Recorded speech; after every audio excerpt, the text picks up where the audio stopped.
네, 지금부터 2026년 한국행정학회 하계 공동학술대회 및 국제학술대회를 시작하겠습니다. 이번 세션은 지성사 편찬위원회 세션이고요. 이번 분과는 지방자치편입니다. 지성사는 올해 한국행정학회 창립 70주년을 맞이해서 행정학 전반에 관한 지성사를 저희가 지금 집필 중에 있습니다. 몇 개 분과로 나눠서 집필하고 있는데 어, 이번 세션은 지방자치분과입니다. 지성사를 집필한다는 게 쉬운 일은 아닙니다. 쉬운 일 아닌데 저희가 좀 지혜를 모아서 한 1년 내지 2년에 걸쳐서 작업을 하고 있고요. 오늘은 이제 그 첫 번째 과정으로서 저희가 각자 이제 맡은 분야에 대해서 어떤 관점을 가지고 있는지 어떤 방향으로 작성을 해야 이게 그 완성품이 좀 이렇게 그 제대로 된 작품을 만들 수 있을까 이제 그런 생각을 가지고 저희가 그 의견을 좀 공유하는 그런 시간입니다. 오늘 발표 토론에 수고해 주실 분들 제가 먼저 소개하겠습니다. 우선은 우리 팜플렛에 나와 있는 순서대로 한국지방행정연구원의 고경호 박사입니다. 네. 우리 서울시립대학의 박노수 교수님. 네. 그리고 건양대 정원희 교수님입니다. 네. 그리고 저는 여기 팜플렛 나와 있지 않습니다만 저도 오늘 발표합니다. 경희대 경희대학의 김태형입니다. 네. 그리고 오늘 불가피하게 저희가 지금 지방자치팀이 5분인데요. 한 분이 못 오시게 되는데 중앙대학교 홍준현 교수님이십니다. 지금 열심히 집필하고 있고 제가 중간 검토를 했습니다. 너무 걱정하지 마시고요. 그다음에 이제 우리 토론을 도와주실 우리 원광대 조우성 교수님, 네, 단국대학의 우리 신유호 교수님, 네, 안녕하세요. 네, 우리 한국지방경영연구원 정선봉 박사님, 네, 고맙습니다. 그 김형수 교수님은 또 불가피한 사정이 또 생겨서 또 공무 때문에 오늘 함께하지 못했다는 걸 말씀드리고 우리 플로어에 많은 분들 와 계시기 때문에 김형수 교수님을 대신해서 또 토론에 참여할 수 있을 거라고 믿습니다. 그 발표 순서를 제가 조금 조정하겠습니다. 우리 공영호 박사님 우리 발제문이 인쇄 들어가 있어서 그래서 순서를 좀 바꿔서 우리 박노수 교수님부터 먼저 한번 하시는 것도 예 괜찮습니다. 그 발제 시간이 뭐 간략하게 해주십시오. 10분을 절대 넘기시면 안 되고요. 예 간략하게 그 진도 점검하는 과정이기 때문에 뭐 그렇게 이해해 주시면 되겠습니다. 네 부탁드리겠습니다.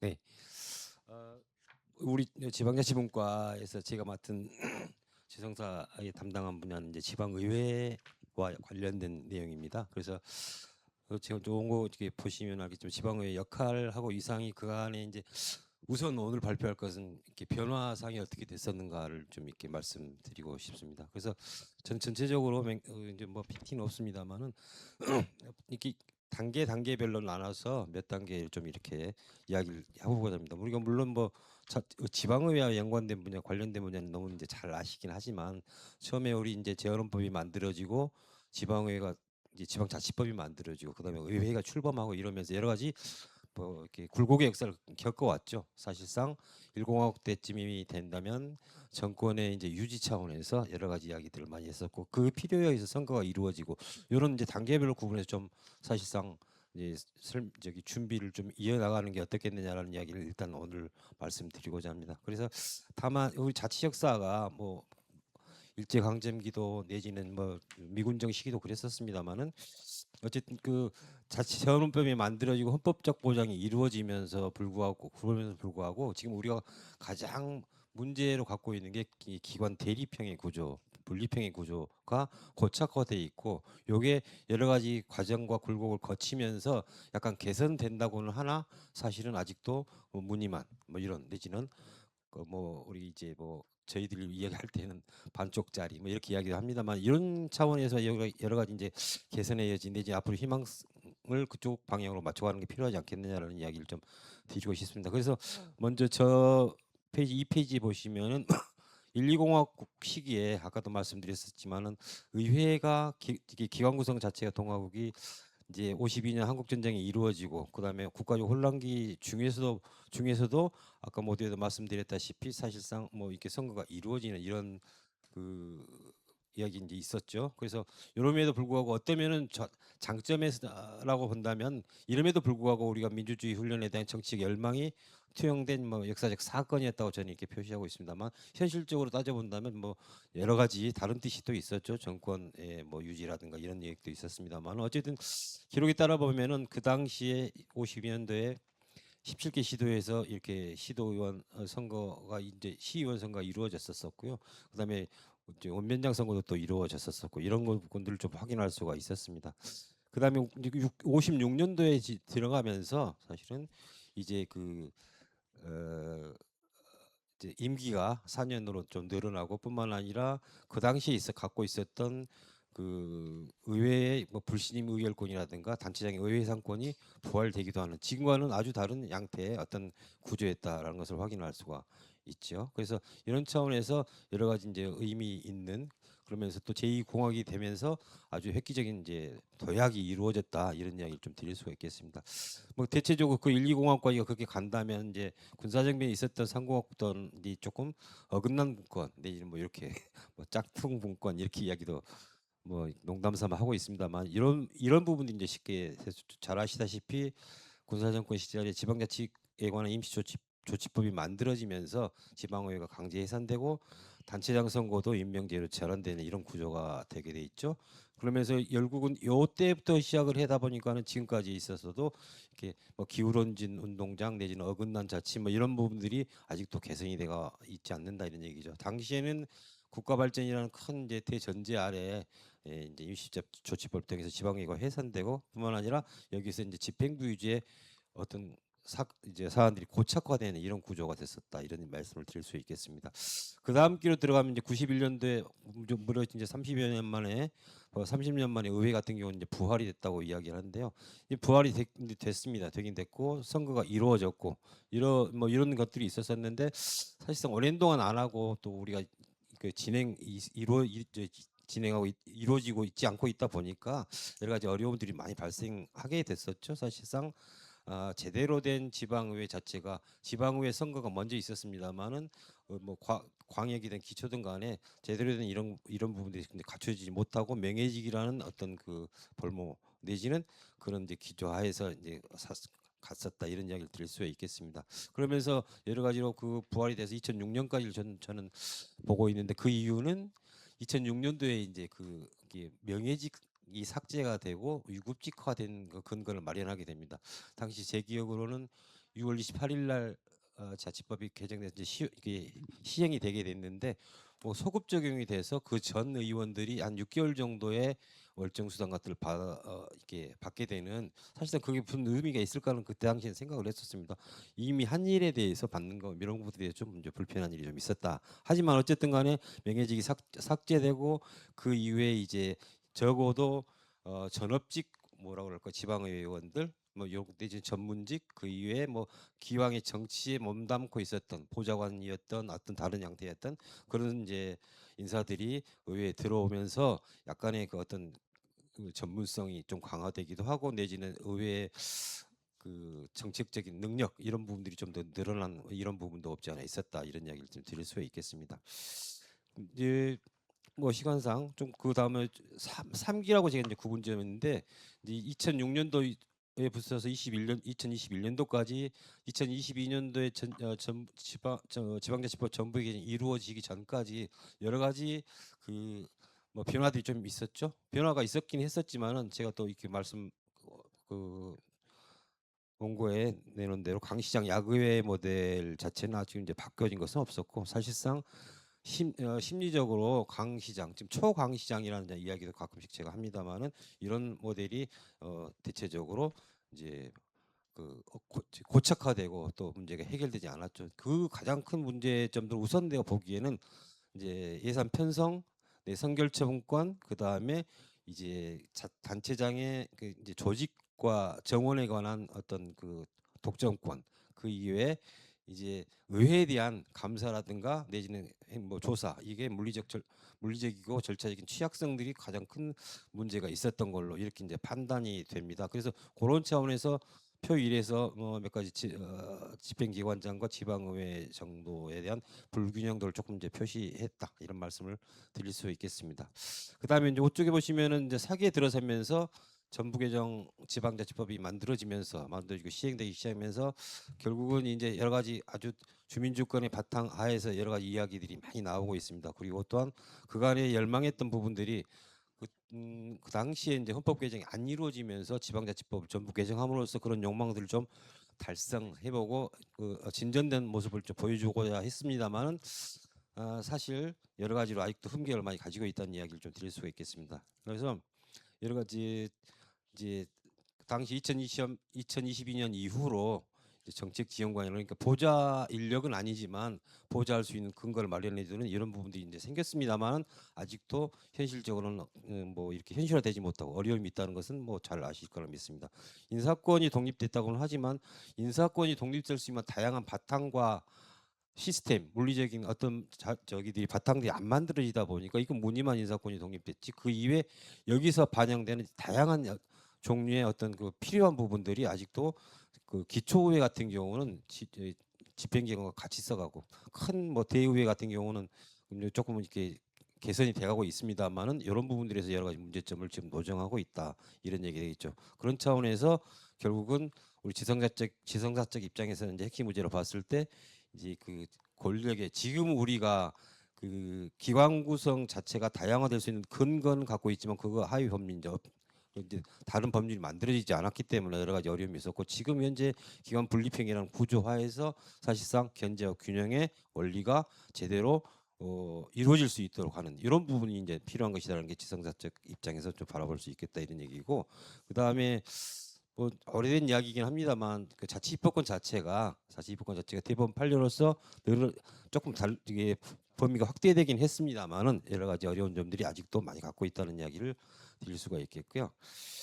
두 번째 이제 그렇다 보니까 아까 조금 전에 말씀드린 대로 지방의 기관 구성 다양화가 근거는 마련돼 있는데 아직도 이제 이런 부분들이 이루어지지 않는 점이 앞으로 우리가 해결해야 될 과제다라는 이야기를 좀 들을 수가 있겠습니다. 끝으로 그래서 이제 이번에 이제 2026년도에 드디어 이제 광역행정 통합이 이제 이루어지고 이러다 보니까 가령대 큰 뭐 이제 집행기관 그다음에 거기에 따른 의회 이런 군들이 구성 운영되면서 자치분권 3.0의 시대라고 뭐 보통 저희들이 이야기를 합니다만 이런 여러 가지 철학적으로 고쳐야 될 내지 현실적으로 고쳐야 될 이런 문제들이 너무너무 많이 있고 이런 부분들을 앞으로 이게 이제 우리 입장에서 이렇게 재현해 나가고 그걸 고쳐 나가는데 중심에 섰으면 하는 이런 바람이다라면서 오늘 발표는 여기까지 하도록 하겠습니다. 네. 네, 방도수 교수님 수고하셨습니다. 그 사실 저희가 지성사를 구상을 할 때 그렇습니다. 그러니까 예컨대 지방의회라고 하면 그 위상과 역할에 대해서 여러 가지 감론을 박이는데 주로 학자들의 관점에서 어떤 생각을 가지고 있는지를 역사적으로 어떤 변화가 있는지에 대해서 아마 이제 정리하시는 것 같은데요. 그 좋은 코멘트를 또 기대하겠습니다. 우선 발제를 다 듣고 또 토론회 시작하겠습니다. 우리 정원희 교수님 준비됐습니까? 네, 우리 정원희 교수님 부탁드리겠습니다. 뭐 10분 정도 하시면 됩니다. 네.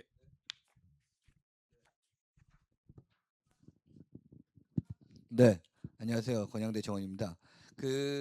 박노수 교수님에 이어서 사실은 이 주민자치 제도와 관련된 부분들을 좀 말씀을 드리겠는데요. 이 부분들도 여전히 주민자치법이 어떻게 움직이느냐와 굉장히 밀접한 관련을 갖고 있습니다. 사실은 제가 제일 많이 고민했던 것 중에 하나가 뭐냐면 주민자치 분야에서 사실은 우리 주민자치 제도 분야를 지성사로 어떻게 이끌어낼 것이냐라는 부분들. 예를 들면 제가 이제 여러 가지로 고민해 봤을 때 지성사라는 건 결국에는 과거에 있던 생각들, 믿음들, 제도들 이런 것들이 들어오면서 사실은 그런 것들이 어떻게 발현이 됐고 앞으로 어떻게 발현이 돼야 되느냐라는 부분들을 우리가 사실은 체크하는 부분들이다 보니까 단순하게 그냥 역사적인 사실들 그동안에 있었던 내용들을 정리한다라는 차원은 약간 거기서 좀 벗어나야 될 것 같다라는 생각이 굉장히 강했습니다. 그래서 저는 이거를 볼 때 제가 이제 그동안 국가기록원에 있는 자료들을 다 끄집어냈어요. 왜냐하면 1949년도 자료 이런 자료들은 거의 없기 때문에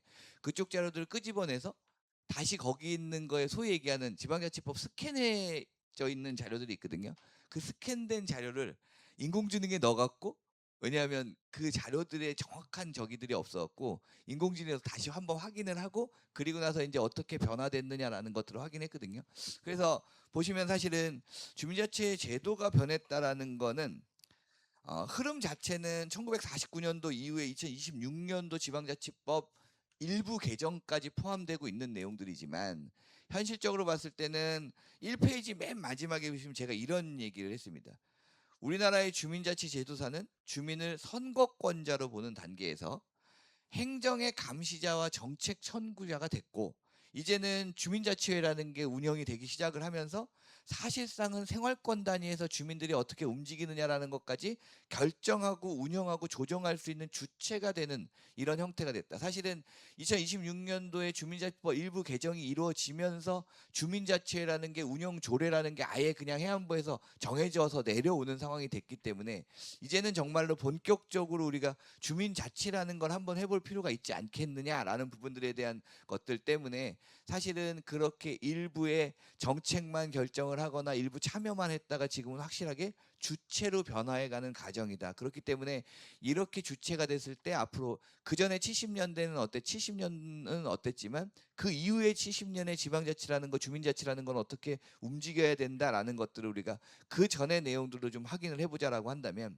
1949년도 지방자치법이 제정되고 나서 주민자치라는 게 일단은 출발했다라고 보는 게 가장 타당하다라고 보는 게 어쨌든 49년도에 지방자치법이 제정되고 나서 주민자치와 관련된 부분들에 대한 내용들이 있었으니까. 다만 이때 당시에는 사실은 자치단체장의 선출 문제라든지 이런 것들도 제도가 계속 바뀌었었다는, 어떤 때는 선출을 하다가 어떤 때는 임명을 하다가 뭐 이러다 보니까 사실은 굉장히 혼돈의 상황이 되고 그 다음에 사실은 이후에 61년도에 뭐 여러 가지 6.25 전쟁이니 뭐니 이런 것들을 겪으면서 사실은 지방자치제도가 완전히 무너지는 상황이 됐죠. 그래서 주민자치라는 것들이 이루어지지 않았다라고 볼 수 있는데 저는 사실은 그렇게 생각하지 않는 게 읍면동 관련된 조직들과 생활공동체들은 분명히 움직였다라는 거죠. 특히 우리가 알고 있는 지금의 관변단체라고 얘기하지만 바르게 잘 살기 운동, 뭐 새마을 지도자 협의회니 뭐 이런 것들은 사실은 1960년대에서도 기능은 하고 있었다라는 거죠.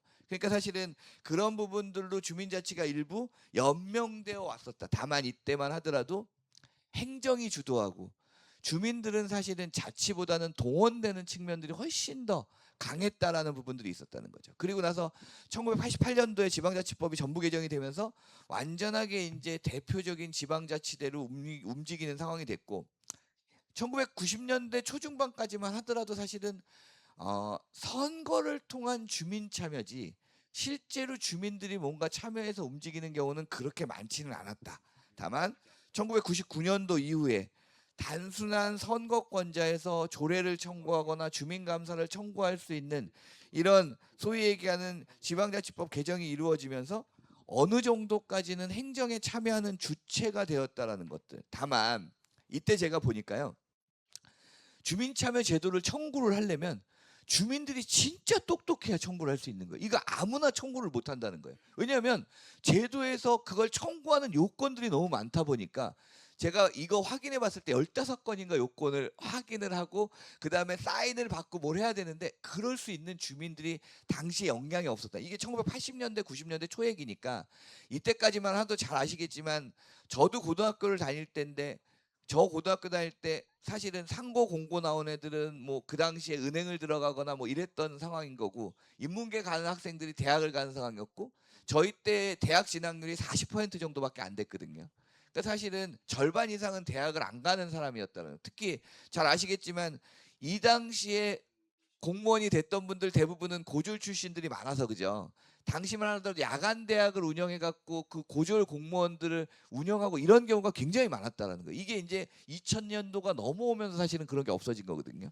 그러니까 사실은 그런 부분들에 대한 것들이 있었고 99년도에 이제 완전히 변혁의 계기가 되는 게 읍면동이라는 건 사실은 현실적으로 우리가 소위 얘기하는 서류를 띠러 가거나 뭔가를 확인하러 가는 지역이었다고 한다면 주민자치센터로 바뀌면서 사실은 이제 읍면동 사무소에서 뭔가 활동을 하고 기능을 하는 이 측면을 바꿔. 이게 99년도에 정말로 문화복지 어가 프로그램이라는 게 운영이 되면서 또다시 주민자치라는 것들이 잠깐 바뀌기 시작했다라는 거고, 이 당시만 하더라도 주민자치위원회 했을 때 사실은 주민자치위원회 젊은 사람들이 참석한 적이 한 번도 없습니다. 저도 2000년대 초반부터 사실은 뭐 저희 동네고 뭐 지역이고 이런 데를 참여해 보면 사실상은 젊은 사람들은 회의를 나갈 수 있는 시간이 없었다라는 거예요.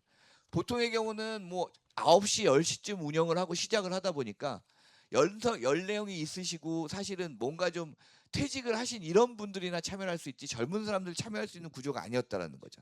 그래서 사실은 그런 부분들이 조금 아쉬운 측면이 1999년도였다고 한다면 2004년도부터 2007년도까지 이때가 정말로 직접 민주주의를 하면서 가장 저는 재밌었던 시기라고 보는데, 제가 이때 이제 가장 일을 많이 했던 곳이 제주도입니다. 그 제주도를 얘기를 좀 드리면 우리 남궁훈 총장님도 워낙 그때 이제 뭐 제주도 특별자치도 할 때 뭐 잘 아시겠지만 요때 처음으로 행정구역 개편 때문에 주민투표가 있었어요. 사실은 법이 생기고 2004년도에 법이 생기고 나서 2005년도에 처음으로 제주도에서 주민투표를 합니다. 그게 행정구역 개편과 관련된 부분들이에요. 왜냐하면 특별자치도가 되려면 우리가 예전에는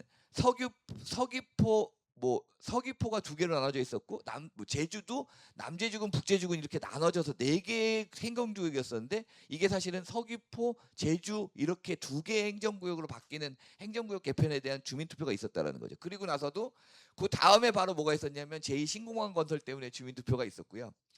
이게 웃긴 게 주민 소환도 있었습니다. 2006년도에 김태환 지사 있었을 때 해군기지 건설 때문에 주민 소환해갖고 결국에는 김태환 지사가 또 물러나는 상황도 됐거든요. 그러니까 사실은 제도가 시작하고 법적으로 움직이자마자 사실은 이거에 완전한 그걸 본 게 제주였거든요. 그래서 그런 부분들에서 굉장히 직접 민주주의가 잘 이루어졌다라는 거고, 잘 아시겠지만 이제 2007년도 이후 주민참여예산제가 실시가 되면서부터 사실은 주민참여예산제가 조금 한계가 있는 건, 제가 지금 이제 대전 충남에 있는데 대전시 같은 경우가 주민참여 예산으로 2조 원이 넘는 예산 중에 211억밖에 안 됩니다. 그러니까 사실상은 유명무실할 수밖에 없는 측면은 아직까지 분명히 있다라는 것들. 그다음에 이제 2013년도가 되면서 주민자치회, 그다음에 근린자치라는 부분들. 근데 이때도 사실은 주민자치회가 계속 시범 실시였어요. 2013년까지. 근데 이게 바뀐 게 결국은 2026년도에 그죠? 본격적으로 지방자치법 일부 개정되면서 주민자치에 대한 부분, 주민자치회를 이렇게 운영해라고 운영 조례들이 내려오기 시작하고 이러면서 사실은 본격적으로 운영이 되는 건데, 지금 현재도 사실은 잘 운영되지 않습니다. 제가 저희 동네 주민자치회에는 들어가 있거든요. 근데 할 때 보면 이 총회 할 때 사람 모으기가 너무 어려워요. 일단은 대부분 참여를 한다고 이름은 올리지만 총회를 해서 의결을 해야 되잖아요. 그죠? 근데 총회에 인원이 차는 경우가 거의 없습니다. 그러다 보니까 뭔가를 결정하기가 굉장히 어렵다라는 거죠.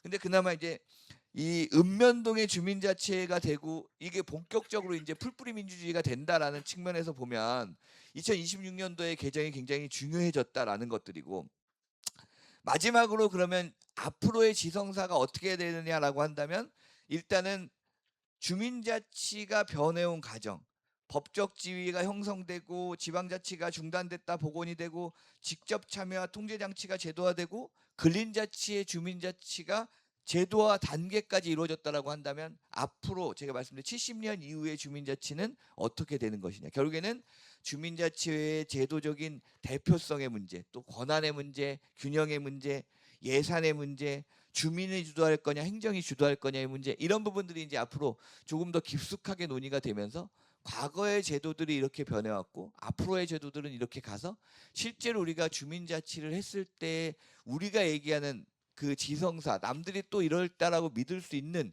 이런 내용들을 좀 더 확장시켜내면 되지 않을까라고 생각을 하고 있습니다. 네, 고맙습니다.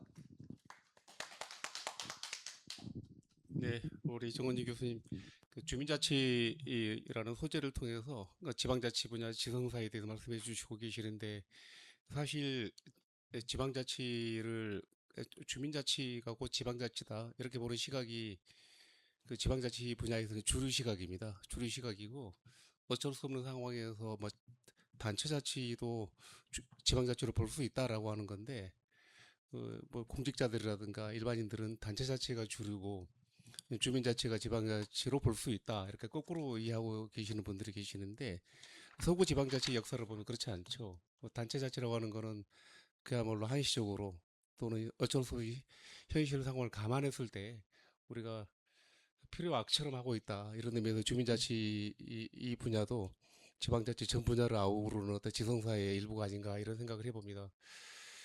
고경근 박사님 혹시 준비되셨나요? 아직 덜 왔습니까? 그 뭐 안 보고 하셔도 됩니다. 그, PPT를 띄워야 됩니까?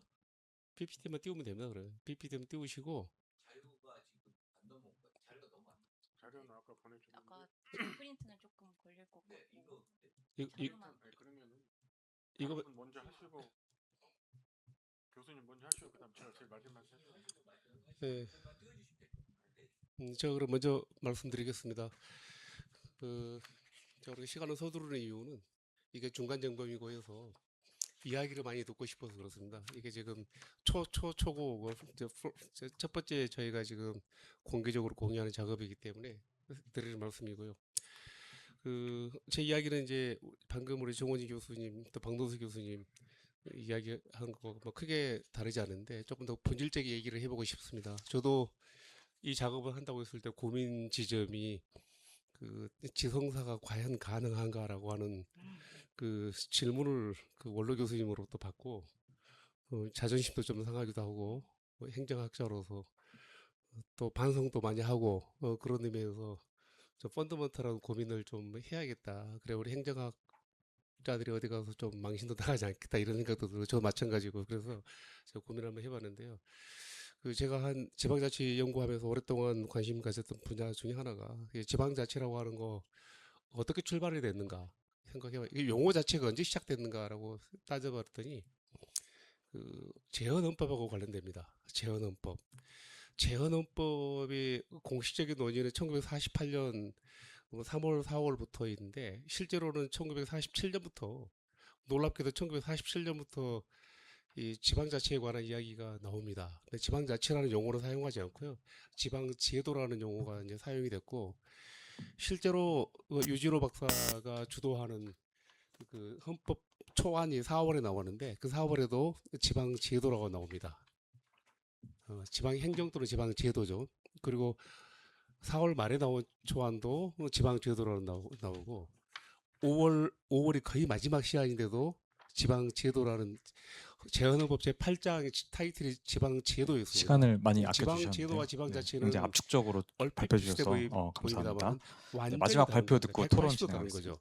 그런데 지방제도를 용어를 고집하다가 결국에 파이널 초안 6월 18일쯤에 1948년 6월 18일쯤에 유진호 박사님과 행정연구위원회라는 조직이 있었는데 거기서 무슨 이유인지 모르겠습니다만은 지방자치라는 용어로 바꿉니다. 그래서 재헌헌법 제8장의 지방자치입니다. 놀랍게도 저는 사실 지방제도라고 알고 있었는데요. 지방자치입니다.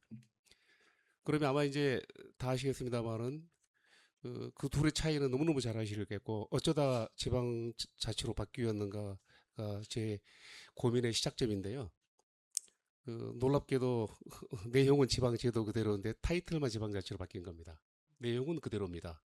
우리가 그동안에 얘기하는 법령의 범위 안에서 라고 하는 것들이 거기 나와 있는 거고요. 그래서 자치단체, 소위 단체자치라고 하는 출발이 바로 헌법에 나와 있는 거고요.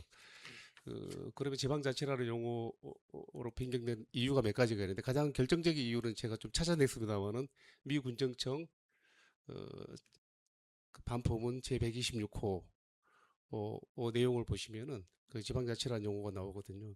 그러니까 그 당시에 러치 그 소장하고 그다음에 버치 중위가 미군 정청의 핵심 실무자애들이었는데 그들은 입에 로컬 어토노미라는 또는 셀프 가버닝이라는 단어를 입에 달고 살았어요. 그래서 아마 그 당시에 그분들을 군정청의 분들하고 접촉했던 분들이 또 일부는 또 군정청 내부 장관들도 계시는데 그분들이 지방자치라는 용어를 처음 접한 걸로 알고 있습니다. 그래서 결론적으로 말씀드리면 미 군정청에서 지방자치라는 용어를 사용하기 때문에 좀 좋아 보여서 지방자치라는 용어로 사용했지 않나 이런 생각이 들고 실제로 버치 중위가 핵심 실무 담당관이고 고문관이었는데 이분은 지방자치라는 용어를 매우 강조하고 사용합니다. 실제 서울시 명칭 바꿀 때도 경성부에서 서울시로 바꿀 때도 지방자치 개념의 근거에서 경기도로부터 경성부가 독립해야 한다 그래서 서울 인디펜던트 시티라고 이렇게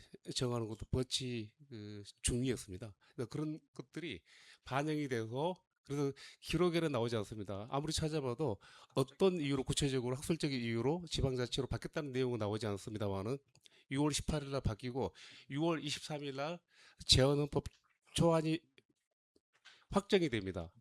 그리고 난 다음에 거의 한 글자도 틀리지 않고 7월 17일 날 헌법이 반포가 됩니다. 그래서 헌법 제8장의 근거에서 1949년 7월 4일 날 지방자치법이 제정이 됩니다. 그 지방자치법의 내용을 보시면은 지방자치라는 용어가 등장하긴 하는데 여전히 지방제도입니다. 그리고 여기서 이제 담론의 시작점이 뭐냐 그러면은 지방자치를 목적으로 볼 것인가 지방자치로 수단으로 볼 것인가 이 담론이 형성되어 있는데 뭐 학자들이 지금도 대놓고 얘기하지 않습니다만은 주민 복리를 위하여 지방자치가 존재한다. 말하자면 경제적으로 번영이라든가 발전에 도움이 되지 않으면 지방자치가 폐지되어도 좋다라고 하는 사상이나 철학이 어디에 근거한고 하면 지방자치 제도도 도구나 수단에 불과하다. 이런 생각이 우리 재헌헌법과 초기 지방자치법의 내용입니다.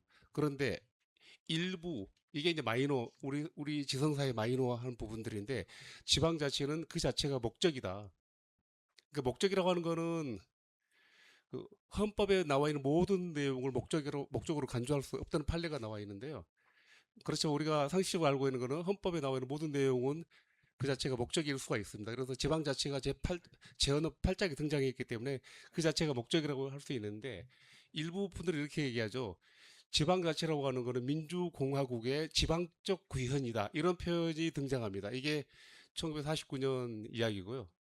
그래서 1952년에 최초로 지방의회 선출할 때도 바로 지방의회를 통해서 어떤 지방자치를 통해서 우리 주민들이 더 잘 먹고 잘 살자가 문제가 아니고 이거는 그냥 민주공화정이다. 우리가 경제적인 번영이 담보되지 않는다 하더라도 그냥 하는 거다. 이게 이제 지방자치 목적론인데요. 이 지방자치 목적론과 지방자치 수단론 제가 이제 꼭지를 이렇게 잡았습니다.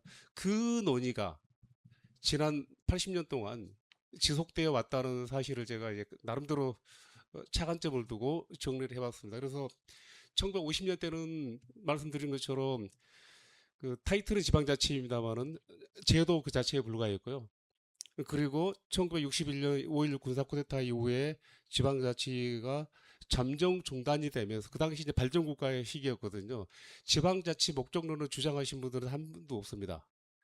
지금 정세욱 교수님이라든가 원로 교수님들께서 우리가 그 검색을 해보면 목적론자로 분류가 되기는 합니다만 사실상 제도론자, 그러니까 지방의 행정을 강조하는 거, 지방자치가 아니었다는 거. 그래서 아마 주민자치회라든가 주민자치에 대한 이야기도 마이너로 분류될 수 없었던 이유도 발전국가 시대에는 모든 게 수단이 되는 겁니다. 모든 제도가 수단이 되는 거고 심지어는 인권을 강화할 경우에 경제 발전에 별 도움이 되지 않는다라고 한다면 인권도 제한될 수 있다라고 하는 논리가 발전국가 시대의 논리고 우리 남궁 교수님께서 어제 1980년대 초까지를 말씀하시는데 이제 87년까지 민주화 운동까지는 적어도 그런 사조가 있지 않았나 싶고요. 그 시기에 지방자치 제도가 수도비 되는데 수도비 되는 기간에 지방자치라는 용어는 거의 사용되지 않고 지방행정이라는 용어가 사용됐습니다. 그 유산이 지금은 지방제도라는 용어는 거의 사라졌고요. 지방행정이라는 단어가 지금 저희가 사용하고 있는 용어이고요. 지방자치라는 용어가 다시 등장한 거는 1988년 지방자치법 전부 개정하면서부터 목적론이 등장하게 됩니다. 그 전부 개정한 내용을 보시면 내용이 지방자치 목적론이 등장할 수밖에 없는 게 구체적인 목적론이라는 단어는 등장하지 않은데 지방자치를 해야 하는 이유가 경제적 번영을 위해서도 아니고 또 다른 무엇을 위해서도 아니고 그냥 하는 거다라고 하는 게 1988년 지방자치법 전부 개정안의 내용이고 그 이후로는 목적론이 주목을 또 받기 시작합니다. 제가 학자들 몇 분을 이제 사례로 좀 정리했었는데요. 그 학자들 중에서도 우리 서울대학교 이승종 교수님 같은 경우에는 이제 목적론과 수단론의 절충형에 가까운데 순수하게 지방자치 목적론을 주장하시는 분들은 그렇게 많지는 않습니다. 지방자치 학자로 이 학계에서 어떤 분들이 이제 시민단체나 지방자치 하시는 분들 중에서 학자로 분류되기 좀 애매한 분들 중에서 그냥 지방자치는 무조건 해야 되는 거 이런 주장들이 1988 이후에 등장하기 시작하고요. 그 다음에 이제 2020년 12월 20일 날 지방자치법 전부 개정의 기저에 흐르는 핵심 철학이 뭐냐 그러면 지방자치 목적론이 지방자치 수단론을 조금 앞서간다고 표현하기 뭐합니다만 거의 이제 능가해가는 그런 철학적 어떤 그런 흐름이 있는데 그 증거 중에 하나가 뭐냐 그러면 2020년 지방자치법 전부 개정안의 가장 큰 핵심 내용은 지방의회의 부활입니다. 지방의회의 위상이 엄청나게 강화돼 법적으로. 지방의회의 위상이 강화된다는 얘기는 곧 주민자치에 대한 이야기가 물론 제한되어 있습니다만은 그래서 민주공화정의 지방적 구현이라고 하는 1949년에 학자들의 이야기가 거의 한 80년 만에 2020년 그러니까 지방자치 전부 30일 이제 개정된 그 내용이 이제 나와 있다 이렇게 말씀드릴 수 있겠고요. 제가 타이틀을 이념이라고 했는데 지방자치 이념은 크게 두 가지 민주성과 효율성인데 이 민주성의 가치를 강조하면서도 사실을 강조하면서도 민주성의 가치를 강조하다 보면 그 수단로 지방자치 수단론의 그 정당성을 이렇게 갖지를 못합니다. 그러다 보니까 민주성을 별로 강조하지 않고 효율성을 강조합니다. 그런데 그 효율성을 강조하다 보니 딜레마가 생기는 게 지방자치를 실시하게 되면 효율성이 저해된다라고 하는 게 지방자치 수단론자들의 이야기인데 그게 이제 발전국가 시대의 가장 대표적입니다. 지방자치는 불필요한 낭비를 유발한다 이런 뜻인데 사실은 서구 지방자치의 학계론자들 사이에서는 지방자치가 효율성을 증가시킨다고 하는 게 그게 주류거든요. 예컨대 왈라스 오우추라든가 찰스 스티브라든가 기타 여러 학자들의 이야기는 분권을 하게 되면 분권을 통해 지방자치를 하게 되면 경쟁을 통해서 효율성이 확보가 된다. 그래서 효율성의 이념을 지방자치가 강조하는데 우리 발전국가 시대에 특히 지방자치 수단론을 강조하시는 분들 사이에서는 그 반대로 적용되고 있고 그래서 최근에 아까 이승경 교수님도 그렇고 최근에 학자들 들의 주장에 하면 효율성 대신 효과성이라는 단어 또는 성과성이라는 또 성과 지방자치가 무슨 성과를 내야 되지 않느냐 이래야 정당성 이 얘기로 지금 조금 약간 이렇게 전이가 되고 있는데 효율성이든 성과성이든 그러니까 효율성 대신해서 성과성이라는 개념이 등장하면서 지방자치 수단론을 주장하시는 분들의 목소리가 다시 높아지고 있고 지금 전남광주통합특별시가 지금 첫 번째 그 아까 우리 정원희 교수도 말씀하시는데 그 사례가 되고 있는데 이 통합의 목적이 뭔가라고 했을 때 바로 이제 지방자치의 그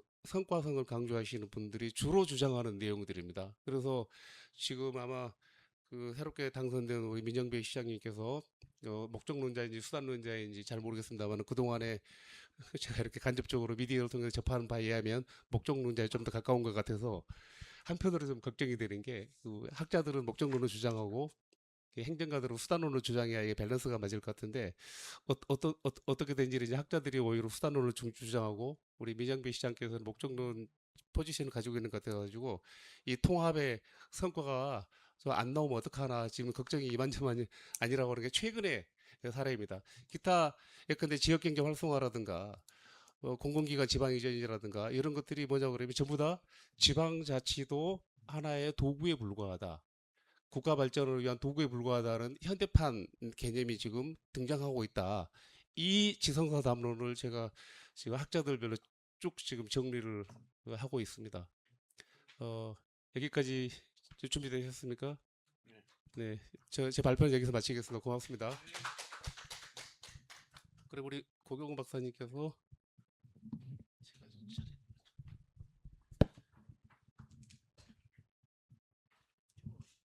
아.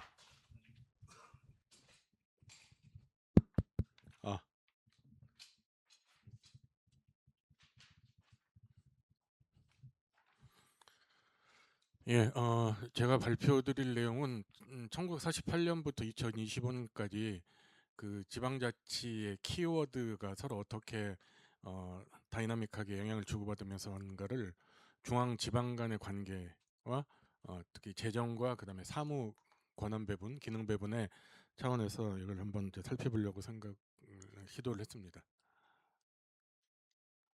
이건 어떻게 되나?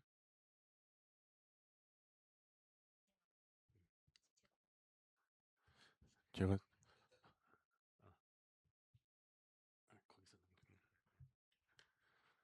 거기서 넘겨주십시오.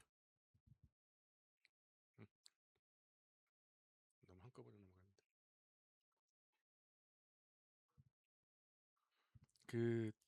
제가 여기서 말씀드리고 싶은 내용은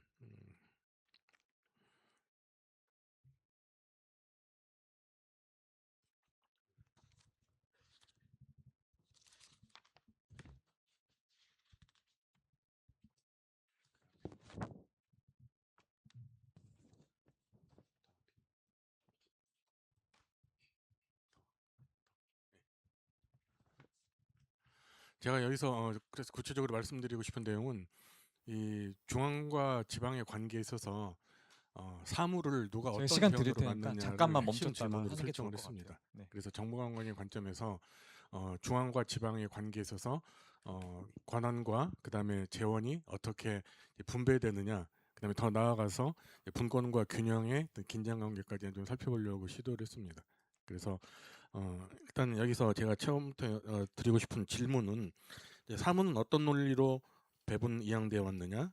그래서 이제 뭐 자치 사무에서부터 단체 위임 사무, 기관 위임 사무로 이렇게 변하면서 그 보충성의 원칙이 이제 어떻게 적용되었느냐를 한번 살펴보고 싶었고, 두 번째로는 그 사무를 수행할 재원이 어떻게 조달되고 또 조정되어 왔느냐는 관점 이걸 살펴보려고 했고, 그다음에 이제 세 번째로는 이제 분권과 균형 발전이 어떻게 결합되고 또 어떻게 서로 그 갈등하면서 이게 이제 그 충돌해 왔는가 하는 것들을 살펴보려고 했는데, 이런 그 관점에서 이걸 이제 시간적 범위는 국가 형성기부터 그다음에 제도 공고화가 된 2025년까지 시기를 살펴보려고 했습니다. 다음.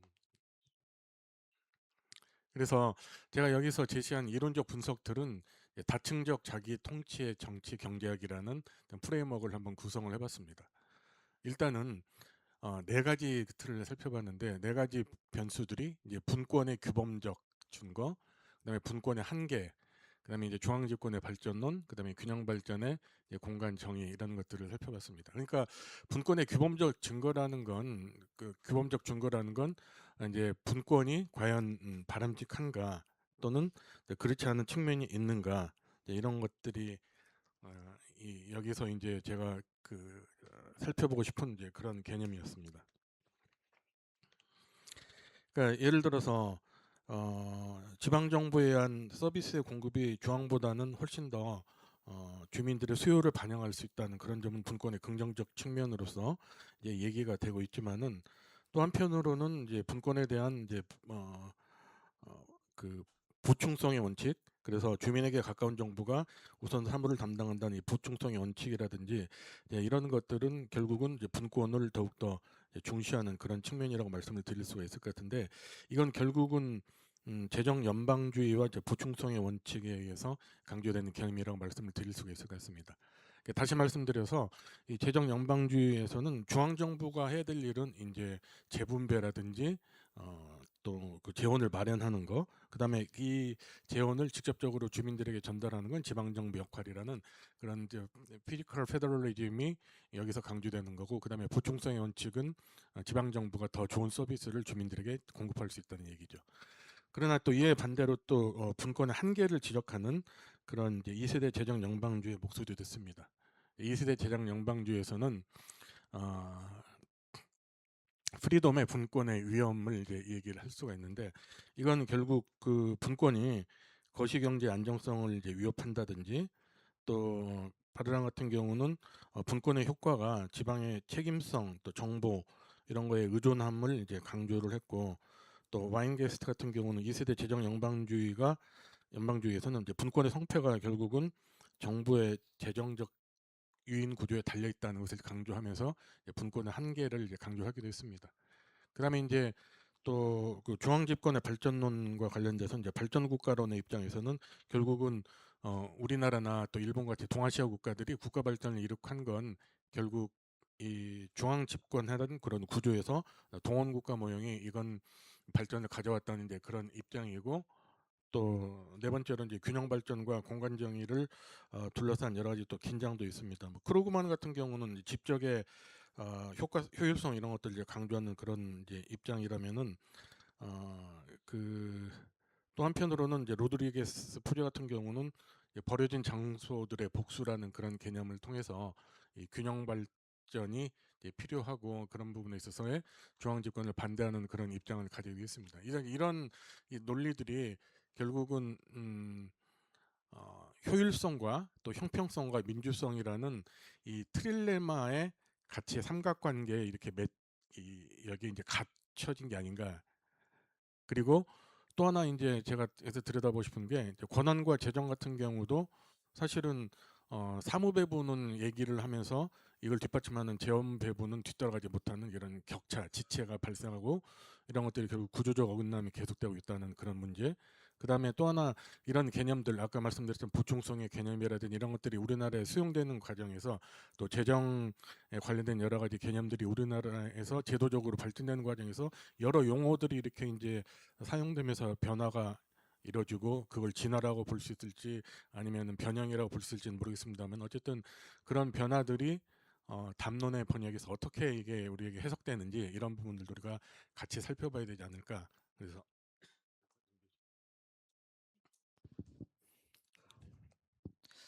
네, 그러면은 김양미 박사님부터 네, 토론해 주시면 됩니다. 이런 이제 분석들을 한번 제가 구상을 해봤습니다. 저기 보시면은 그 트릴레마의 민주성과 그 다음에 또 형평성, 효율성의 이 세 가지 가치 속에서 권한과 재정이 서로 따로 갈 수 있게 그 지체가 발생할 수밖에 없는 이런 구조, 또 담론이 번역되는 과정에서의 여러 개념들이 우리나라 수용되는 과정에서 우리나라 제도에 어떻게 영향을 미쳐왔는가 하는 것들을 이렇게 이제 제가 도식화를 해서 분석들을 한번 구성을 해봤습니다. 그래서 이건 이제 시기별로 5개 시기, 국가 형성기부터 발전 국가기, 전환기, 민주제도화기, 제도 공고화기 이 틀은 이제 저희 지성사에서 설정됐던 그 틀의 시기적 구분에 의해서 이걸 한번 이제 분류됐습니다. 그래서 제가 여기서 핵심적으로 들여다보고 싶었던 명제는 사무는 배부되지만은 재원은 따라가지 못한다는 이 구조적 어긋남이 우리 70년의 지방자치와 지방분권의 역사적 흐름을 관통하는 이제 키워드라는 걸 제가 얘기를 하고 싶었던 겁니다.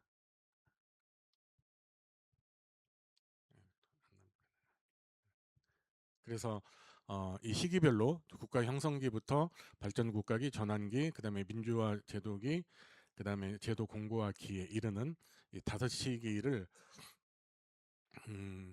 자체 재원이 빈약하고 이전 재원에 의존할 수밖에 없었던 재정의 문제, 그다음에 권한과 재정이 서로 격차를 나타날 수밖에 없는 비대칭성의 문제, 외래 담론의 번역과 왜곡이라는 이런 지속된 역사적 흐름을 우리가 이 시기별로 공통적으로 살펴볼 수가 있다는 게 바로 제 얘기입니다. 그래서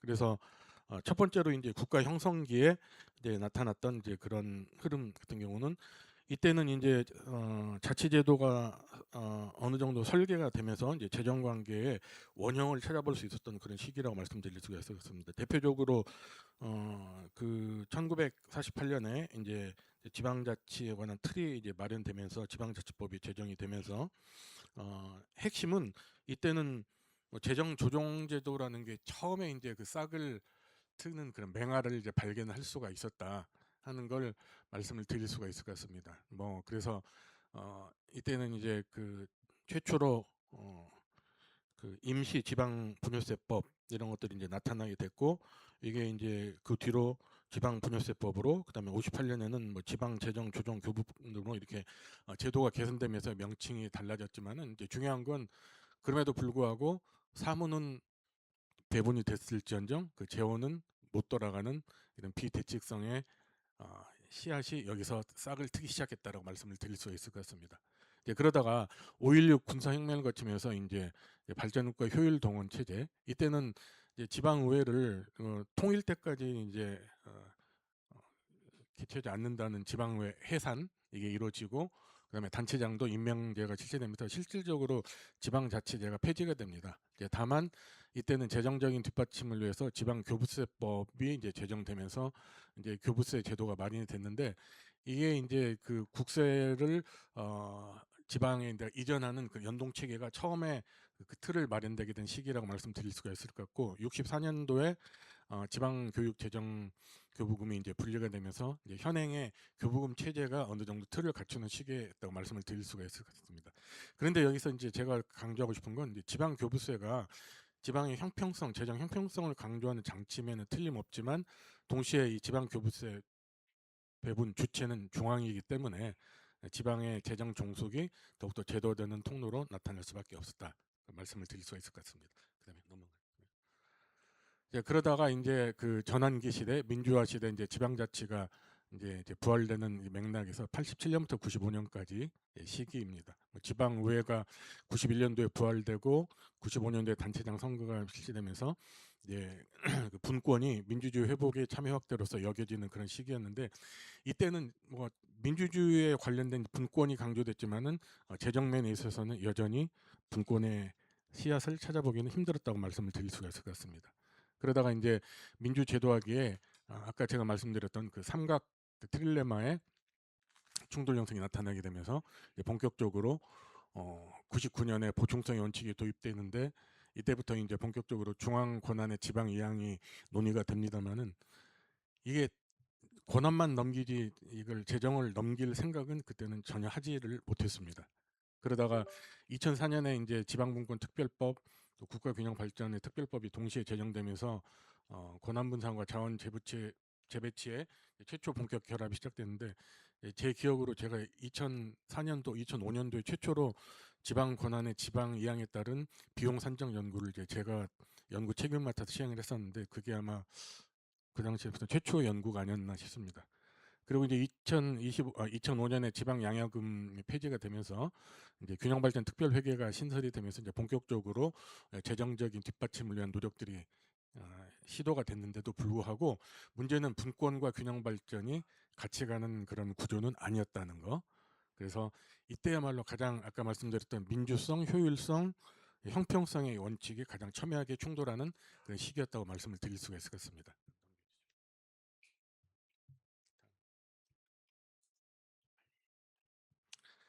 그러다가 이제 제도 공고하기에는 이제 이때부터는 이제 재정 분권의 제도와 지방 시대를 말씀을 드릴 수 있을 것 같은데 이제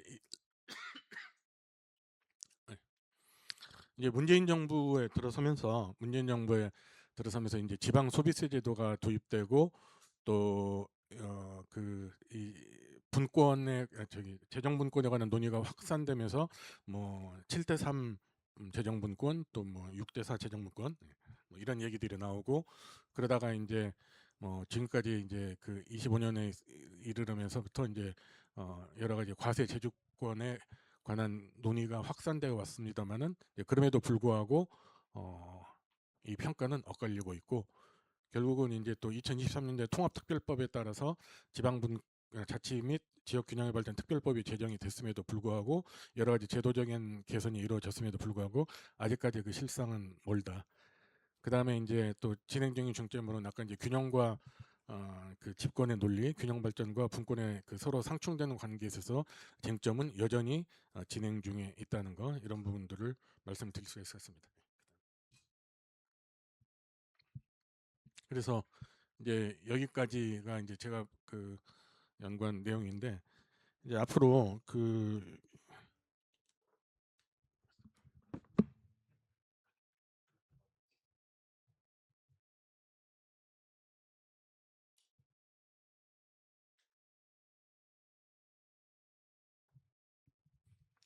그래서 이제 시기별로는 이제 그 정리한 내용들을 그렇게 정리해 놓고 그래서 제 종합론이 결론적으로 말씀드리면은 여전히 재정 구조는 이제 경로 의존적이라는 거, 그다음에 권한 재정은 비대칭성, 이 격차가 이 지체 현상이 계속적으로 나타나고 있다는 거, 그다음에 이제 분권과 균형 발전이 서로 동맹과 충돌이 계속되고 있다는 거, 그래서 그다음에 또 이 지방 자치를 또 재정을 일컫는 여러 가지 용어들이 이 일정한 흐름을 보이고 있었다는 거. 뭐 지방 분여, 재정 조정 이런 용어들이 이제 계속적으로 이제 사용돼 왔는데 이게 중앙 지방 관계를 정당화하는 또 지성사적 흔적이라고 저는 여기서 이 트레이싱을 한번 추적을 해봤습니다. 그다음에 보충성의 원칙이 분권 남용에 도입됐지만은 여전히 이 원칙은 미완성이라는 걸 말씀드리겠습니다. 그래서 마지막으로 결론적으로는 일단은 70년 지방자치 지성세 3대 동학은 이 세 가지다. 그래서 효율성, 형평성, 민주성이 계속적으로 트릴레마 상태에 있고 권한과 재정의 비대칭성이 계속되고 있고 외래 담로의 번역과 왜곡은 여전히 진행 중인 것을 이 지방자치 분권에서의 3대 동학의 흐름이라고 말씀을 드릴 수가 있을 것 같습니다. 네, 이상 발표를 마치겠습니다.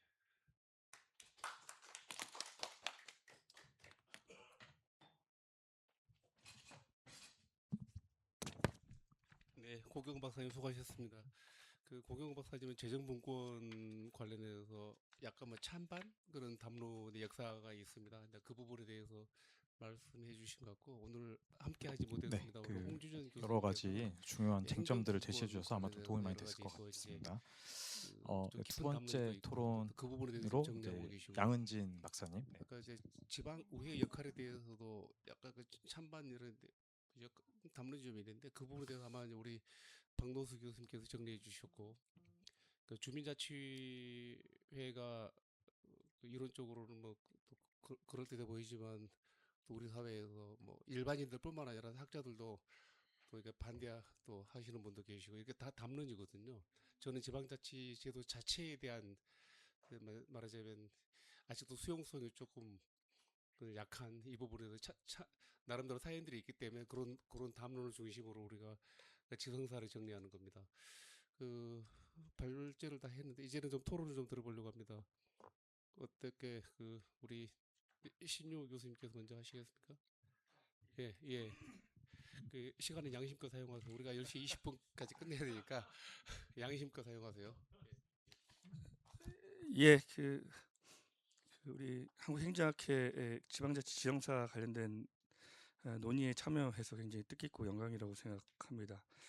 처음에 우리 그 김태형 교수님의 원고 관련된 부분에서 제 토론에 이름이 감이 올려져 있어서 제 토론을 할 수 있을까 이 생각을 했는데 지방자치에 대한 역사를 조망을 해주시고 담론에 대한 부분을 다시 한번 일깨워 주셔서 이제 많은 공부가 됐다는 것을 다시 한번 말씀드리겠습니다. 제가 느낀 것은 이제 김태형 교수님께서 지방자치 관련된 부분에 담론에 있어서 지방자치 자체를 당이론 죄송합니다. 당이론적 목적으로 볼 것이냐 아니면 수단으로 볼 것이냐 이 두 가지에 대한 부분이 역사적으로 우리나라의 제한헌법 이후에 대한 부분의 그 용어에 대한 부분의 선택부터 경로 이전적으로 이 발전해 나가는 과정에 최근까지의 이 논의들을 그 중요한 줄기로 논의의 줄기를 말씀하실 걸로 이해를 합니다. 근데 제가 이해한 바로는 그 두 가지 큰 흐름이 김정일 말씀 주신 바와 같이 지방자치를 민주성의 입장에서 자치에 대한 당위론적의 목적으로 보는 이 담론에서는 그 민주공화국에 대한 지방 차원의 그 국민 개인에 대한 주권으로 운영되는 제도가 바로 그 지방자치다라는 부분이 있는 반면에 그 지방제도로 보는 이 효율성에 대한 입장에서 이게 하나의 그 지방자치는 경쟁을 통한 혁신에 대한 부분에서 하나의 그 국가 경쟁력인 강화 측면에서 볼 수도 있는데 이게 경제적인 측면에 있어서 담보가 안 된다면 예컨대 방만하거나 비효율적으로 운영될 수 있다면 최근에 지방자치와 관련된 부분에 있어서 실효성의 부정적 인식 내지는 무용론에 대한 부분까지 확대될 수가 있다에 대한 부분들 그러면 궁극적으로 이 방향에 대한 부분들은 지방자치에 대한 목적의 당위성에 대한 부분을 아울러서 이 수단적 측면에서에 대한 이러한 그 부정적 인식이 발생할 수 있기 때문에 그 실질적으로 그 삶을 국민이자 주민에 대한 부분에 있어서 지방자치를 하게 됐을 때에 내 삶을 좋게 바꾸는 지방자치에 대한 부분, 경제적인 부분의 윤택함을 넘어서는 삶의 질을 개선하는 게 바로 지방자치다라는 부분의 이 담론에 대한 논의 속에서 그 우리 이 나라의 지방자치가 발전하는 하나의 그 중요한 그 발전의 경로가 아닐까 이런 좀 생각을 해봤습니다. 김태형 교수님 원고를 보시게 되면 그런 맥락에서 지방자치에 대한 목적은 진정한 발전을 삶의 질의 개선과 자아 실현 등을 포괄하는 개념의 실질적인 인간의 자유를 확대하는 것이다.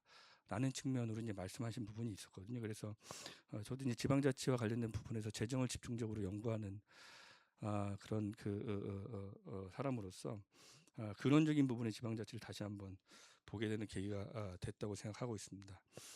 근데 우리나라의 지방자치 관련된 뭐 좀 더 말씀을 드리면 제가 느끼는 것은 1940년대 후반 50년 넘어가면서 소위 이제 1961년에 5.16 군사 쿠데타와 관련된 부분에서 우리나라의 지방자치는 그간 마지막으로 부활하기 이낙연 직전까지는 박사님 토론 듣겠습니다.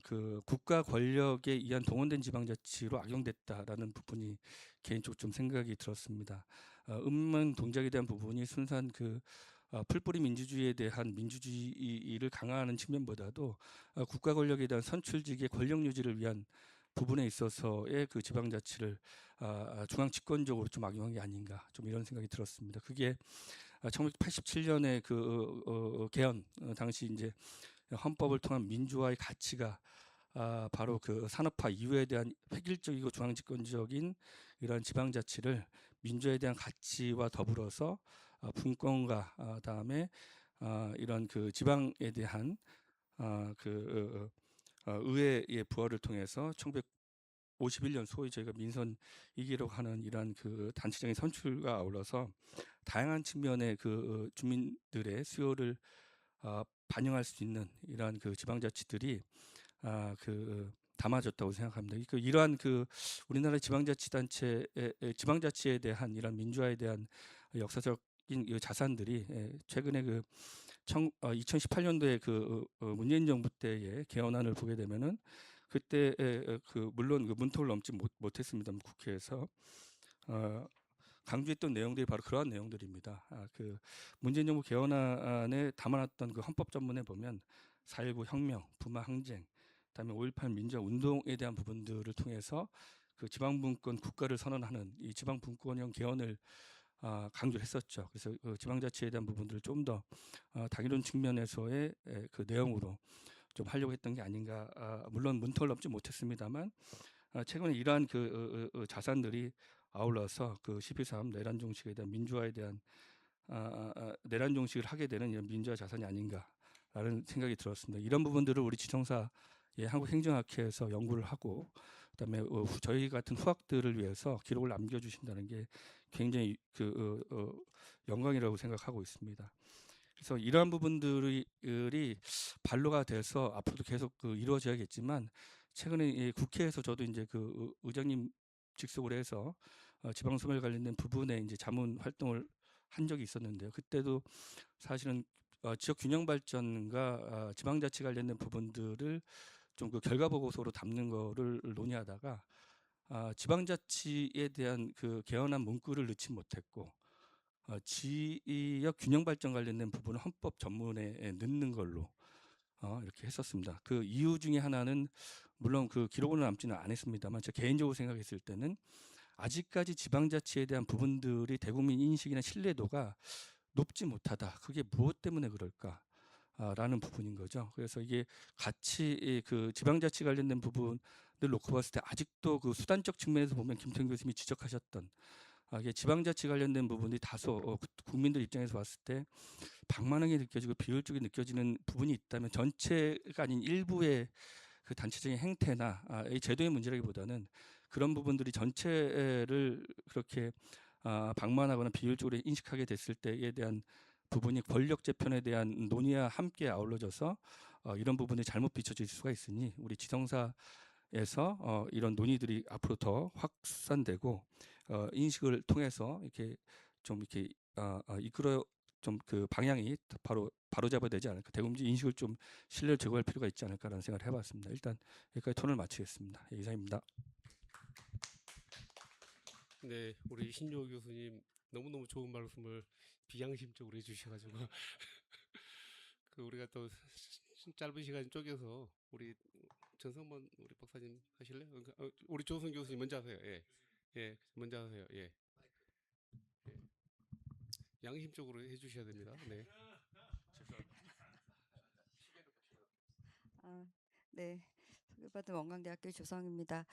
그 비양심적으로 이어가야 될 것 같은데요. 그 양심적인 말씀을 드리기 전에 사실은 제가 오늘 명단 보고 비슷한 감정을 가져가지고요. 아, 어떤 토론을 드려야 하나 걱정이 될 정도로 아, 사실은 초반부 시작할 때 지성사적인 가치가 있느냐 이런 질문을 받으셨다고 하셨는데 사실은 그런 가치를 발견하는 이 과정 속에 있는 것 같고 또 발제를 뭐 박 교수님뿐만 아니라 다른 발제에서도 그런 발견들을 해나가는 즐거움을 느꼈던 것 같습니다. 너무 잘 들었습니다. 사실은 제가 박 교수님 글을 그렇게 많이는 아니지만 몇 번 보면서 느꼈던 거를 이 편저를 보는 즐거움이 생기겠다라는 생각이 좀 들었습니다. 왜냐하면 이 사실은 상징화하는 어떤 용어들을 굉장히 많이 사용을 하셨는데 그것을 통해서 어떻게 보면은 이렇게 의회라는 거를 직관적으로 이해할 수 있게 해주시는 그런 글이었다고 생각이 듭니다. 사실은 뭐 체계 측면에서는 지방의 의회사를 이렇게 변곡점에 따라서 이제 분리를 하시고 중요한 지점들을 몇 가지 짚어주셨는데 이게 법적으로 이렇게 입법을 통해서 전환되는 기점이 이렇게 명확하게 나타나는 부분이 뭐 91년이나 2022년이나라고 하게 된다면 중요 지점을 이게 뭔가 제도화됐던 것 중에 전문화하는 기점을 이렇게 잡아주신 측면이 조금 인상적이었습니다. 2006년에 그것이 결국은 어떤 핵심 의제로서 이렇게 쟁점화해가는 과정에서도 맥락 있게 갔다라는 생각이 들고 그것이 결국은 각종의 제도에서도 운영적인 측면을 개선하지 못하고 여기까지 오게 되는 원인으로 작용을 했다. 현실적인 원인도 작용한다라고 이해가 됐습니다. 그리고 이 결국에는 광역통합의회라는 것도 같은 맥락에서 쟁점화되는 것 아닌가 이렇게 전반적으로는 이해가 됐습니다. 뭐 토론이라기보다는 이게 몇 가지 제 소감이라고 한다면요. 이게 결국은 의회 부분이 다른 지금 일반적인 행정에서의 뭐 분권이라든가 주민 자치의 측면에서 고민되는 것만큼의 수준으로 다뤄지지 못하는 원인은 뭔가라고 해 본다면 결국은 김태형 교수님 발제에서 나왔던 것 같은 이 실제로는 지방의회를 통해서 민주공화정을 구현하는 헌법적 가치가 여기에서 당연히 이제 목적과 수단의 대립으로 나타나게 되는데 사실은 이걸 개인이나 학자나 내지는 행정가 측면에서 섞어서 쓰게 되는 그런 일종의 멀미가 나타난다고 보고요. 그게 결국은 의회 역할에 대한 고민이 그동안 상당히 부족했다는 거. 왜냐하면 이게 현실적으로도 뭐 30년 뭐 이렇게 이어오는 지방 이제 지방 행정의 틀 안에서도 선거를 통해서 공식화해서 의회의 어떤 권력을 실현시키는 것들은 체감하기 굉장히 어렵다. 하지만 행정의 측면들은 체감성이 훨씬 더 높기 때문에 이런 차이들이 나타날 수밖에 없었다라는 이해가 이제 연결이 되는 것 같고요. 효율이나 효과의 담론이 주가 되다 보니까 결국은 행정 중심으로 관점이 이제 옮겨갈 수밖에 없는 게 재확인되는 거고 의회에 관한 거 그러니까 눈에 보이지 않는 효능감들을 어떻게 꺼내줘서 주민들에게 전이시켜 줘야 이것이 결국은 헌법적인 구현이 완성될 수 있을 건가 이 부분에 좀 이렇게 이어지는 부분으로 좀 강조가 되면 더 효과가 있겠다라는 생각도 좀 들었습니다. 그리고 결국은 이런 이것들이 인식론적 대전환이 필요하다라고 말씀하셨는데 그게 근본적인 접근에 관한 것 같고요. 그리고 그런 모든 것들이 어떻게 보면 잠정 중단됐던 그런 군정 여기에 이제 지방자치가 잠정 중단됐던 시기에 대한 것도 설명을 혹시 가능하게 만드는 것 청중에서 같고 그 의회를 명예직으로 코멘트를 주거나 뒀던 질문하실 것도 분 이제 계신가요? 설명이 되는 부분 같습니다. 그래서 그 없으신가요? 네. 두 가지 정도는 네. 이렇게 읽어가는 과정에서 그 독자도 질문을 갖게 될 것 같은데, 그러면 제도적 보장이 있는 것에 대해서는 왜 운영상 한계가 지금까지 그렇게 많았을까? 현실적으로 왜 해결하지 못했을까? 어떻게 설명해야 되나? 이런 것들은 의회의 전문화가 부족했던 것, 그리고 정보가 제한적인 것도 영향을 꽤 많이 줬을 거라고 생각은 들거든요. 의회가 견제 역할을 해야 됨에도 불구하고 행정부가 갖고 있는 것 같은 수준의 정보를 제공받지 못하니까 의회의 기능이 전문화와 관계없이도 약화되는 그런 현상이 나타난다라고 현실적으로는 보이고, 또 의회사에서 이런 그 입법권의 한계에 따라서 조례제정권을 제한했던 문제들은 입법에서 법률로 제한한다라는 것, 그 문구 때문일 수도 있지만 그 지적해 주신 것처럼 행정에서 지나치게 시행령이나 이제 뭐 지침이나 이런 것들, 또 추가적으로는 사실 표준 조례를 다 내려보내 버리잖아요. 이런 문제들이 이제 현실적으로 이제 해소돼야 되는 그 지금 제도 안에서도 충분히 개선 가능한 부분들을 같이 강조해 주시면 좋겠다고 생각이 듭니다. 그래서 결국은 여기에 플러스하면 주민 의식이 왜 이렇게 됐느냐를 해야 될 텐데, 그거는 사실은 제도 도입기의 어떤 말 용어의 사용, 여기서 같이 찾는 것이 좀 더 받아들여지는 측면에서 좋겠다라는 생각은 듭니다. 예, 이상입니다. 네, 고맙습니다. 시간이 정말 짧게 남았는데 우리 플로우에서 좀 이야기도 들어봐야 되니까 예. 진짜 양심적으로 죄송합니다. 우리 알겠습니다. 전성만 박사님 예, 부탁드리겠습니다. 감사합니다. 사실 제가 이 지성사에 그 코멘트를 줄 정도 역량인지 모르겠지만 드는 생각은 그래서 사실은 그 내가 독자라면 네 분의 글이 사실은 뭔가 한 번을 갖다 이야기할 필요가 있다는 생각이 드는 것 같아요. 왜냐하면 제도 변화를 갖다 진화로 보는 건지 아니면 감사합니다. 반복으로 네, 보는 건지 굉장히 실제로 여러 그런 내용이 예정 필요한 것 같고 어리고, 특히 이렇게 그 인사이트가 김태형 있는 그 여러 코멘트를 회장님의 주셨는데요. 저도 얼개에 이제 따라서 뭔가 이 변화에 대한 몇 가지 가치도 좀 달라질 드리도록 것 하겠습니다. 같아서 그 부분을 좀 첫 이렇게 번째 논의를 발표를 하신 해서 조혜진 선생님 조금 더 관련해서는 독자들이 볼 사실 때 그 실무 경험이 혼란스럽지 않게 있으셔서 일관성을 마지막에 저는 갖는 그 상층의 그런 글이 구조 됐으면 하는 실패가 게 제 개인적 하층 생각이고요. 갈등 발생, 우리 이건 정원이 굉장히 경험에서 알고 그 있는 교수님 건 일이거든요. 여기 그래서 나와 있는데 말씀 제가 주신 그 대로 이 딱 제도 들을 변화를 때 갖다 리사 주민 암슬러라는 주권의 기자가 단계별로 있어요. 한 그걸로 그 Collaborative 재정리하면 될 것 Governance 같고요. Integrating 실제로 Management 그 Politics 내용이 and 어찌 Law라는 보면 PAR의 제도의 출판한 변화인지 논문인데요. 아니면 2016년에 우리나라 나온 특히 논문인데 행정 그 체제하고 발표문에 딱 그 논문이 주민자치가 생각이 서로 나요. 제가 얽혀 있기 이따가 때문에 알려드릴게요. 이런 네, 그 부분을 논문 조금 생각이 더 얘기해 나는데요. 줬으면 이 독자들이 리사 이야기 편할 암슬러라는 것 같습니다. 연구자가 예, 또 이상입니다. 마찬가지로 네, 실무 고맙습니다. 네. 프랙티셔너이면서 연구자로 굉장히 좀 많이 활약하시는 분이신데요.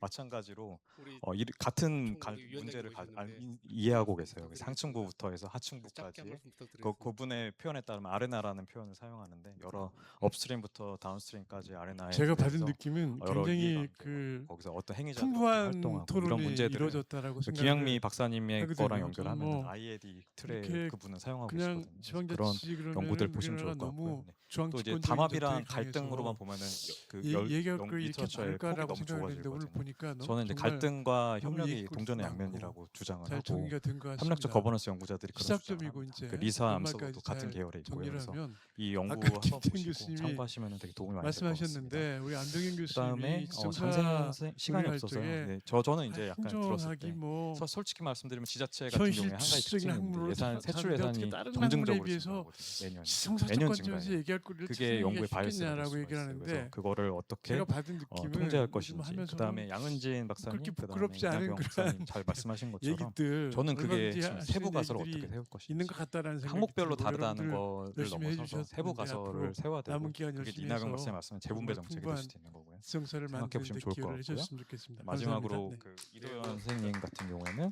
우리 끝까지 앉아 계신 그 김세용 저도 이제 회장님. 규제 유형 그 자금 대상 가지고 분류한 예. 게 딱 그렇게 와닿지는 않았거든요. 그 어떻게 이거를 우리 조성 좀 교수님께서 뭐 질문 설명을 할 드렸는데 것인지 이렇게 이거를 잘 반응하시면 제시를 하는 게 아마 그게 좀 약점이 될 수 소화됐고, 있어서 좋을 것 같고요. 그 분석 저는 방법이 그때 양날의 조성 교수님 검이에요. 지금 토론하는 것 장점이 중에 될 수도 있는데 단점이 될 수 있는 게 의회의 뭐냐면은 전문성이 만약 있기 해외 때문에 전을에 저는 내잖아요. 가슴이 좀 그러면은 아픈데 이건 컴퓨터 선출직 과학자나 공직자들의 방법론 그 이걸 개발한 전문성을 사람한테 얘기하는 나라는 이게 우리나라밖에 리뷰가 없는 것 가요. 같아요.